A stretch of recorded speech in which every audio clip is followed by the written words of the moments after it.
To je to najhoršie, pretože hovorím, mŕtvi teraz majú moc niektorí, pretože keď som robil včera aj modlenie za mŕtvych a jedno s druhým, tak pripýtali sa tam iní mŕtvi.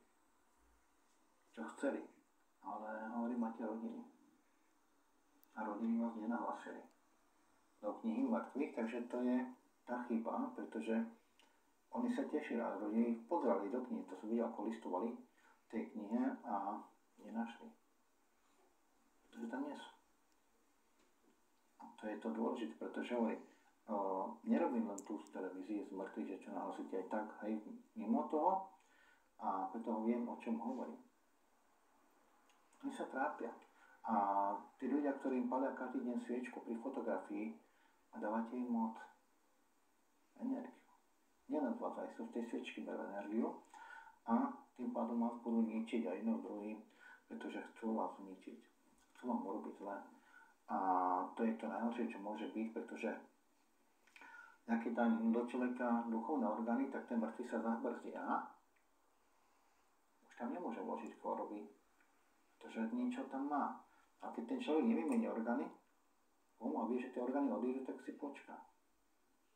Pretože nevymenil orgány. Je môj. Počká si. Oni sú trpezliví, majú času dosť a potom začnú robiť. Keď tie orgány odídu, tým pádom ja sa od toho človeka potom odpojím, začnú vystrajať. Včera som mal ráno pani v kancelárii, ktorá prišla, čiže sa neozvala, to vymení orgány. Ja som sa smial. Žiadne nemáte, máte iba svoje. Ale že je zle. No dobrý, počúvam. Dobrý deň, Adamko, tu je Zdena. Pani Zdenka. 4.10.52, 66, číslo bytu, výmena orgánov potrebujem. Áno, je vám to robiť, dobre?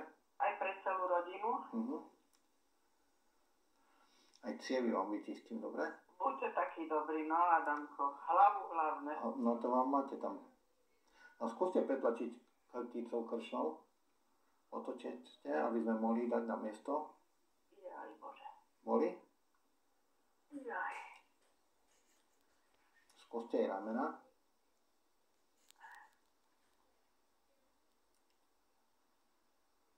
Áno.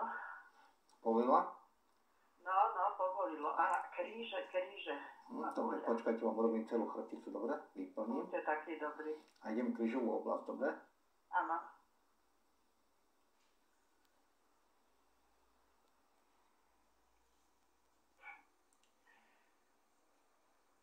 No, skúste sa pohnúť krížama.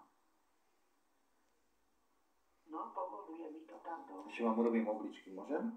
Buďte taký láskaví, áno. Aj mechúr. To vám urobím, dobre? Áno.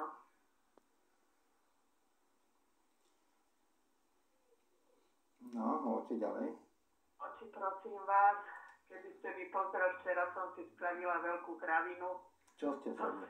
Som si do pravého okna benzolieru dala. A to ešte vidíte na čo? Vidím. Ešte tak som si to rýchlo vyplakovala. No, tak to vy ste sebevrah. No, blázen. Človek si chráni oči a nie to ešte si tam malé niečo. No, to